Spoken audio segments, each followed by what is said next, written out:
Om Swastiastu, Assalamualaikum warahmatullahi wabarakatuh. Perkenalkan, nama saya Nika Dewi Diantari dengan kelompok 3 dengan pita warna hijau. Di sini saya akan menerangkan materi dengan basic life support atau bantuan hidup dasar yang bisa disingkat dengan BSL. Nah, BLS. Nah, di sini saya akan memulai pemaparan materinya, yaitu bantuan hidup dasar atau basic life support disingkat dengan BLS adalah suatu tindakan penanganan yang dilakukan dengan segera mungkin dan bertujuan untuk menghentikan proses yang menunjukkan kematian. Nah, tindakan BLS ini dapat disingkat dengan teknik ABC atau yaitu airway atau membebaskan jalan nafas, kemudian ada breathing atau memberikan nafas buatan, kemudian ada circulation atau pijat jantung pada posisi shock. Nah, kemudian pada tahun 2010 tindakan BLS diubah menjadi CAB atau Circulation Breathing Airway. Tujuannya utama dari BLS ini adalah untuk melindungi otak dari kerusakan yang irreversibel akibat hipoksia karena peredaran darah akan berhenti selama 3-4 menit. Nah, langkah-langkah BSL atau sistem CAB ini ada yang pertama yaitu memeriksa keadaan pasien,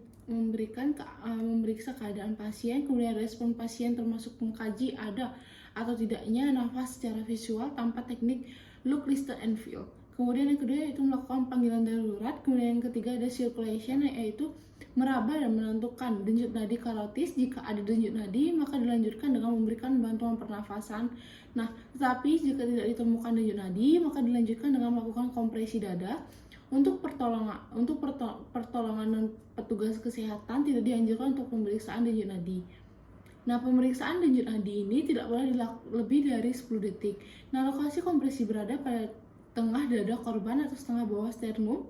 Penentuan lokasi ini dapat dilakukan dengan cara tumit dari tangan yang berada diletakkan di atas sternum, kemudian tangan yang satunya diletakkan di atas tangan yang sudah berada di tengah sternum. Kemudian jari-jari tangan dirapatkan dan diangkat pada waktu penolong melakukan tiupan nafas agar tidak menekan dada. Kemudian petugas berlutut jika korban terbaring di bawah atau berdiri di samping korban jika korban berada di tempat tidur. Kemudian kompresi dada dilakukan sebanyak 5 siklus, yaitu dalam satu siklus yaitu berisikan 30 kompresi sekitar 18 detik. Kemudian kecepatan kompresi diharapkan mencapai sekitar 100 kompresi per menit. Kemudian kedalaman kompresi untuk dewasa minimal 2 inch atau 5 cm, kemudian sedangkan untuk bayi minimal 1/3 dari diameter anterior posterior dada atau sekitar 1/2 inch atau 4 cm. Nah, untuk anak sekitar 2 inch atau 5 cm. Kemudian dilanjutkan dengan tindakan yang keempat yaitu airway. Korban dengan tidak ada atau tidak dicurigai cedera tulang belakang, maka bebaskan jalan nafas melalui head lift dan chin lift. Nah, caranya dengan meletakkan satu tangan pada dahi korban, lalu mendorong dahi korban ke belakang agar kepala menengadah dan mulut sedikit terbuka. Kemudian pertolongan ini dapat ditambah dengan membebaskan jalan nafas melalui jaw thrust, yaitu dengan mengangkat dagu sehingga deretan gigi rahang bawah berada lebih ke depan daripada deretan gigi rahang atas. Kemudian yang kelima yaitu breathing, yang itu berikan ventilasi sebanyak 2 kali, pemberian ventilasi dengan jarak 1 detik di antara ventilasi. Nah, perhatikan kenaikan dada korban untuk memastikan volume tidal yang masuk adekuat.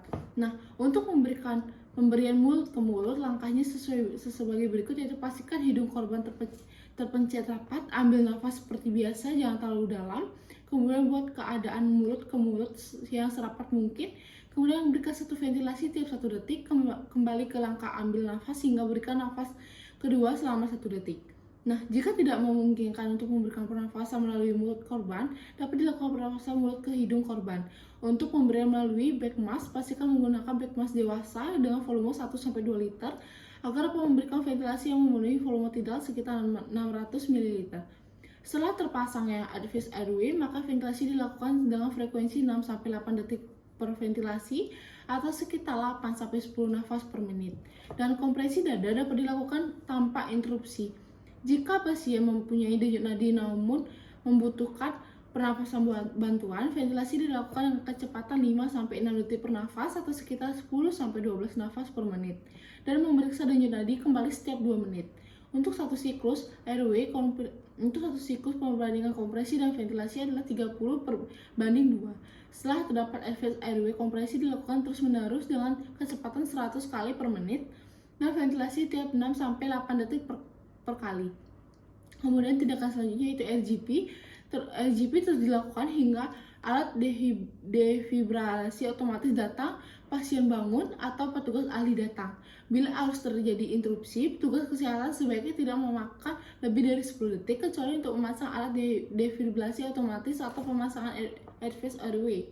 Kemudian yang ketujuh yaitu alat defibrillasi otomatis. Penggunaan sebaiknya segera dilakukan setelah alat tersedia atau datang ke tempat kejadian. Nah, penggunaan program atau panduan yang telah ada, kenali apakah ritme tersebut dapat diterapi kejut atau tidak. Jika iya, lakukan terapi kejut sebanyak 1 kali dan lanjutkan LGBT selama 2 menit dan periksa ritme kembali.